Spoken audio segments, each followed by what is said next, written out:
Vision ఉన్న నాయకుడు ముఖ్యమంత్రి చంద్రబాబు నాయుడు అని, ఆయన విజనరీ వలన రాష్ట్రం అభివృద్ధి పదంలో ముందుకు దూసుకువెళ్తోందని మంత్రాలయం టీడీపీ ఇన్ఛార్జ్ ఎన్ రాఘవేంద్రారెడ్డి అన్నారు.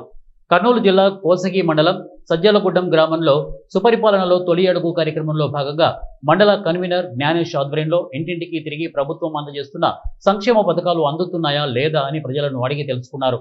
ఏడాది కాలంలో కూటమి ప్రభుత్వం ప్రజలకు అందించిన పథకాలు వారికి చేరుతుండటంతో వారు ఎంతో సంతోషంగా ఉన్నారని మంత్రాలయం టీడీపీ ఇన్ఛార్జి ఎన్ రాఘవేంద్రారెడ్డి తెలిపారు.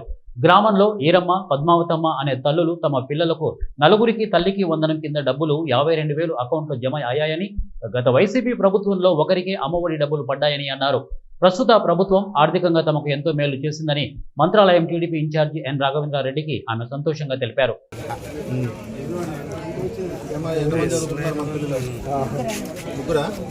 ముగ్గురికి డబ్బులు పడినాయా? ఎంతమంది అంటే అంతకుముందు పోయిన సంవత్సరం ఎంతమంది పోతుండే స్కూల్కి? అప్పుడు ఎంత పడుతుండే? ఇప్పుడు మా ప్రభుత్వం బాగుందా?